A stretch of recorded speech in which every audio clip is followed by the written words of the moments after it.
ہمارے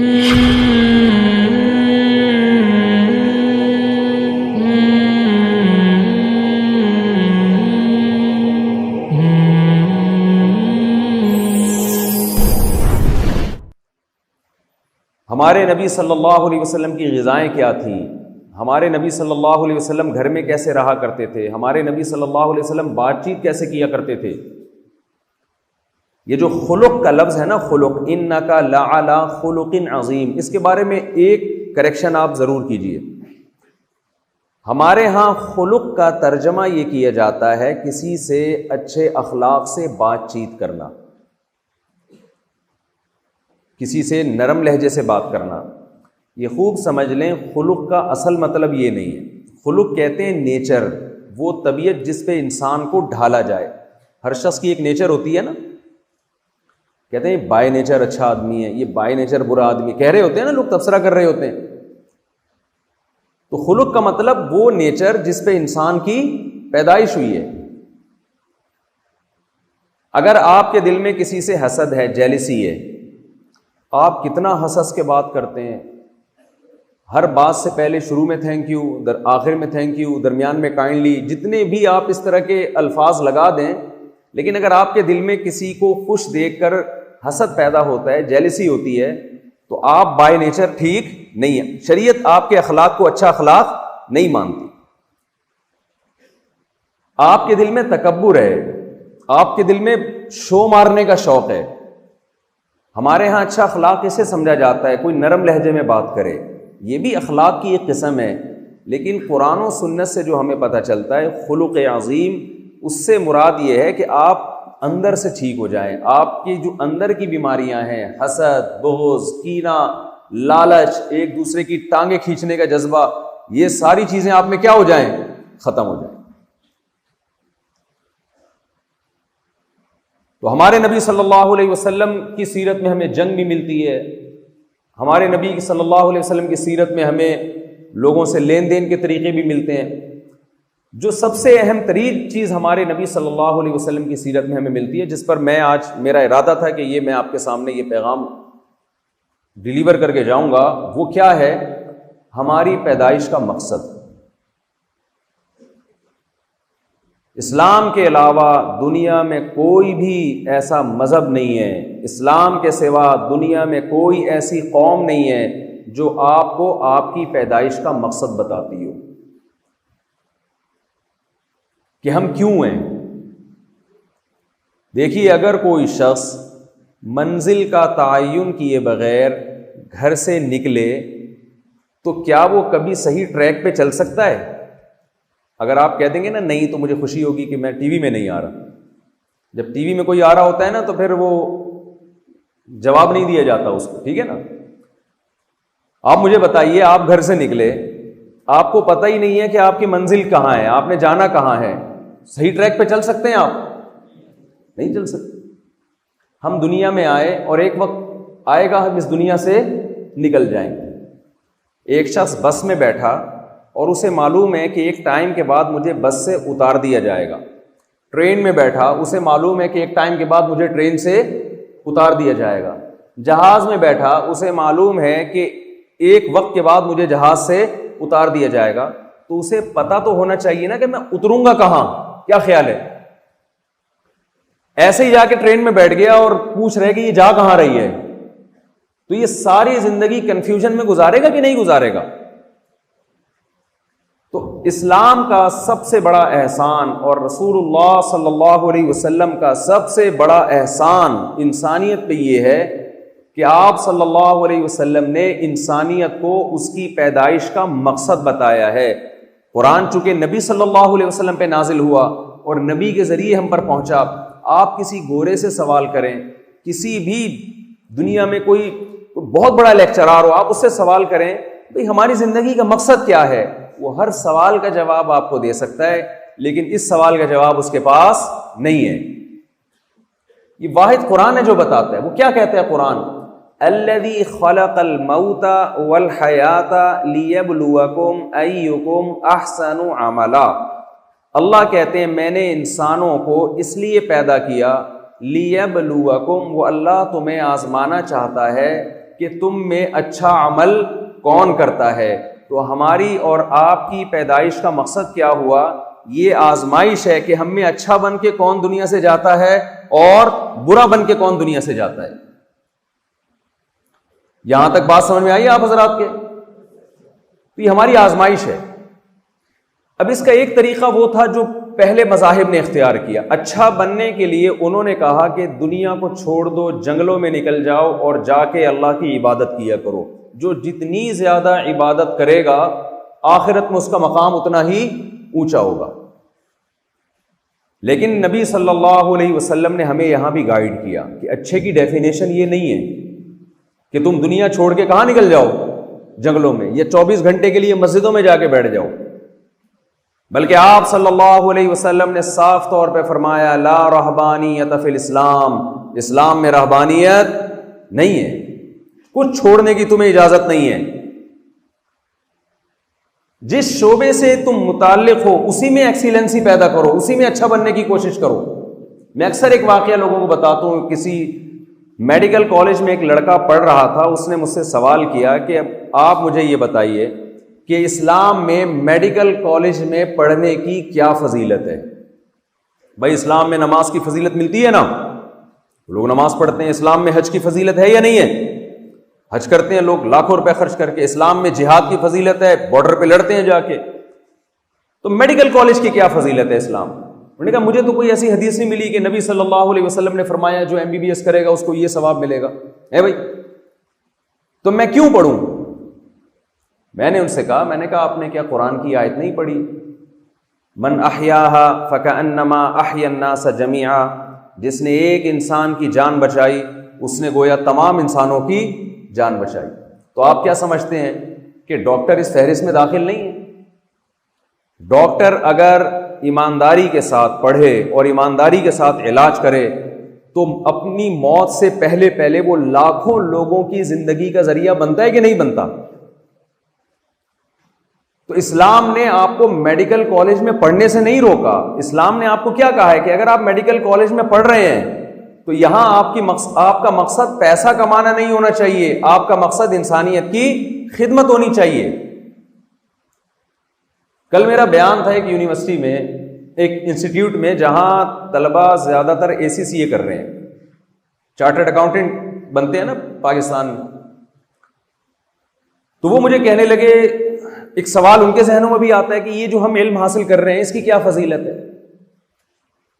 میں نے کہا حضرت یوسف علیہ السلام کو جب مصر کے بادشاہ نے بلایا, جو کہ غیر مسلم بادشاہ تھا, یوسف علیہ السلام سے جب خوش ہوا وہ اور اس نے کہا کہ میں آپ کو کوئی عہدہ دینا چاہتا ہوں, تو یوسف علیہ السلام نے کیا فرمایا؟ اجعلنی علی خزائن الارض, آپ مجھے وزیر خزانہ بنا دیں. غیر مسلم ریاست ہے, اس میں اللہ کا ایک پیغمبر درخواست کیا کر رہے ہیں کہ مجھے آپ کیا بنا دیں؟ وزیر خزانہ. حضرت یوسف علیہ السلام یہ بھی کہہ سکتے تھے کہ مجھے ایک مدرسہ بنا کے دے دیں. یوسف علیہ السلام یہ بھی کہہ سکتے تھے کہ مجھے ایک مسجد بنا کے دے دیں. یوسف علیہ السلام اللہ کے پیغمبر, وہ یہ بھی کہہ سکتے تھے مجھے ایک حجرہ بنا کے دے دیں جہاں بیٹھ کے میں اللہ اللہ کیا کروں, اللہ کی عبادت کیا کروں. مدرسے کی اہمیت اپنی جگہ مسلم, مسجد کی اہمیت اپنی جگہ مسلم, لیکن پیغمبر صلی اللہ علیہ وسلم ایک وزارت مانگ رہے ہیں, وہ بھی ایک مشرک سے, غیر مسلم سے. اور یوسف علیہ السلام جیسے پیغمبر جن پر پوری سورت نازل ہوئی, قرآن میں کوئی کمپلیٹلی ایسی سورت نہیں ہے سورہ یوسف کے علاوہ جس میں ایک پیغمبر کا A to Z پورا واقعہ ترتیب کے ساتھ بیان کیا گیا ہو, سوائے سورہ یوسف کے. اتنے جلیل القدر پیغمبر اور غیر مسلم ریاست, غیر مسلم بادشاہ اس سے ریکویسٹ کیا کر رہے ہیں کہ مجھے کیا چاہیے؟ مجھے وزارت چاہیے. اور وزارت بھی کون سی؟ مجھے وزیر خزانہ بنائیں آپ. اگر اسلام میں رہبانیت کا کوئی تصور ہوتا, رہبانیت تو سمجھتے ہیں نا آپ لوگ, چھوڑ چھاڑ کے بس سب کچھ چھوڑ. لوگ سمجھتے ہیں کہ مذہبی بننے کے لیے یہ ضروری ہے کہ سب کچھ چھوڑ دو. تو یوسف علیہ السلام تو اللہ کے پیغمبر ہیں, وہ کیا ریکویسٹ کر رہے ہیں غیر مسلم بادشاہ سے کہ مجھے آپ وزیر خزانہ بنا دیں. کیوں؟ اس لیے کہ انہیں معلوم تھا کہ مصر میں قحط پڑنے والا ہے. آپ کو معلوم ہے جب قحط پڑتا ہے تو ملک کی اکانومی دھڑام سے نیچے کی طرف جاتی ہے. ایسے موقع پہ سب سے زیادہ ویلیو وزیر خزانہ کی ہوتی ہے کہ نہیں ہوتی ہے؟ کیا خیال ہے بھائی؟ یوسف علیہ السلام چاہتے تھے کہ میں ایک ایسا فرد اس کنٹری میں بنوں کہ میری ویلیو یہاں سب سے زیادہ ہو. کیوں؟ جب میرا مقام یہاں سب سے زیادہ ہوگا، میری ویلیو یہاں سب سے زیادہ ہوگی، تو سب سے زیادہ بات کس کی سنی جائے گی؟ میری بات سنی جائے گی. تو اس کے لیے یوسف علیہ السلام نے کیا فرمایا؟ بادشاہ سے کہا کہ مجھے آپ وزیر خزانہ بنا دیں. ہمارے ہاں بھی یہ ریکویسٹ ہوتی ہے وزیر اعظم سے، صدر مملکت سے، کہ مجھے وزیر اعظم خزانہ بنا دیں. کیوں بنا دیں بھائی؟ میرے ماموں بھی وزیر خزانہ تھے اس لیے بنا دیں، میرے چاچو بھی وزیر خزانہ تھے اس لیے بنا دیں. اس طرح کے دلائل دیے جاتے ہیں. یوسف علیہ السلام نے جب یہ ریکویسٹ کی نا کہ مجھے وزیر خزانہ بنائیں، تو اس کی دلیل بھی آگے پیش کی. دلیل میں یہ نہیں کہا میں چونکہ اللہ کا سچا پیغمبر ہوں، میں بہت نیک ہوں، یہ نہیں دلیل دی. انہوں نے فرمایا کہ وزیر خزانہ کے لیے جو علم چاہیے نا اکاؤنٹنگ کا، وہ علم میں پہلے سے جانتا ہوں. وزیر خزانہ میں 2 کوالٹی کا ہونا ضروری ہے. نمبر 1 کم از کم ایسا نہ ہو کہ وہی خزانے خالی کرنا شروع کر دیں. آپ کسی کے پاس اپنا پرس رکھواتے ہیں، بٹوا رکھواتے ہیں جس میں 100 روپے پڑے ہوئے ہوں، تو پہلے یہ اطمینان ہوتا ہے نا کہ یہ میرا پرس اس سے محفوظ رہے گا کم از کم. تو ہمارے ہاں وزیر خزانہ جب بنایا جاتا ہے تو یہ بھی دیکھنا چاہیے نا کہ خزانہ وزیر خزانہ سے بھی محفوظ رہے گا کہ نہیں رہے گا.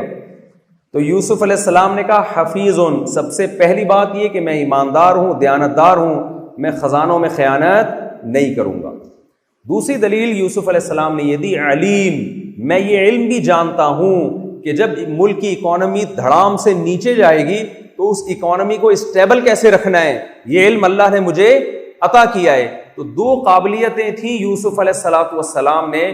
یوسف علیہ السلام نے ان 2 ایبلٹیز اور 2 قابلیت کو پیش کر کے یہ مطالبہ کیا کہ آپ مجھے ملک کے خزانے میرے حوالے کر دیں. یوسف علیہ السلام کا ہدف کیا تھا؟ قرآن کی اس آیت، جو اس زمانے میں جو بھی آسمانی کتاب تھی، لِيَبْلُوَكُمْ أَيُّكُمْ أَحْسَنُ عَمَلًا، اللہ نے پیدا اس لیے کیا ہے، اللہ دیکھنا چاہتے ہیں تم میں سے کون اچھا عمل کرتا ہے.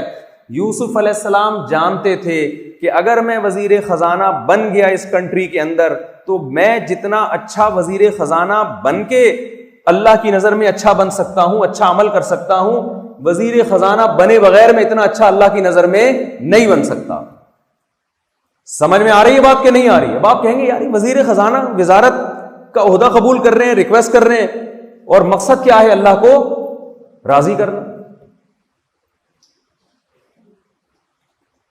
کیوں؟ یوسف علیہ السلام کو یہ بات معلوم تھی کہ اگر یہ کنٹری، یہ ملک کسی نااہل کے ہاتھ میں چلا گیا تو جب مصر میں 7 سال قحط پڑے گا تو کنٹری کا بیڑا غرق ہو جائے گا. لوگ بھوک سے مریں گے، یہ بھی مریں گے، اور ان کے ارد گرد جتنے لوگ ہیں وہ بھی مر جائیں گے بھوک سے. یوسف علیہ السلام نے اس کنٹری کے لوگوں کو اور انسانیت کو بھوک سے مرنے سے بچانے کے لیے سارے خزانے کس کے ہاتھ میں لے لیے؟ اپنے ہاتھ. خواب آیا تھا نا مصر کے بادشاہ کو کہ میں نے 7 موٹی گائے دیکھی ہیں جو 7 دبلی گایوں کو کھا رہی ہیں. خواب کی تعبیر پوچھی گئی تو یوسف علیہ السلام نے تعبیر یہ بتائی کہ 7 سال تو مصر میں بارشیں ہوں گی، اس کے بعد 7 سال کے لیے قحط پڑ جائے گا. تو آپ کو پہلے سے اتنا اسٹور کرنا ہے، فیوچر کی پلاننگ کرنی ہے کہ مصر وہ 7 سال عافیت کے ساتھ گزار لے اور دنیا کی مدد بھی کرے. جب یوسف علیہ السلام مصر میں وزیر خزانہ بنے ہیں تو نہ صرف یہ کہ مصر میں لوگ بھوک سے مرنے سے بچے، بلکہ پوری دنیا سے تاجروں نے رابطہ کیا، لوگوں نے رابطہ کیا. بھائی اس وقت مصر کی گورنمنٹ ایسی ہے جن کے گودام گندم سے بھرے ہوئے ہیں، اس کے علاوہ دنیا میں کہیں بھی راشن نہیں مل رہا. تو یوسف علیہ السلام نے اپنے کنٹری کو بچایا بھی اور دوسرے ملکوں کی مدد بھی کی. ایک پیغمبر کی سیرت میں ہمیں یہ سبق ملتا ہے کہ آپ اچھا بننے کے لیے آپ کو کوئی شعبہ چھوڑنے کی ضرورت نہیں ہے. اس شعبے میں آپ اپنی نیت اچھی کر لیں تو آپ کا شمار اللہ کی نظر میں اچھے لوگوں میں ہو جائے گا. میں سمجھا پا رہا ہوں اپنی بات؟ بھئی آپ یہاں پڑھ رہے ہیں، یہاں شریعت کا حکم کیا ہے، نبی صلی اللہ علیہ وسلم کی تعلیمات کیا ہیں؟ وَيْلٌ لِّلْمُطَفِّفِينَ الَّذِينَ إِذَا اكْتَالُوا عَلَى النَّاسِ يَسْتَوْفُونَ وَإِذَا كَالُوهُمْ أَوْ وَّزَنُوهُمْ يُخْسِرُونَ۔ تباہی بربادی ہے قیامت کے دن ان لوگوں کے لیے جو اپنا حق لینے کی باری آتی ہے تو حق پورا لیتے ہیں، جب حق دینے کی باری آتی ہے تو اس میں ڈنڈی مارتے ہیں۔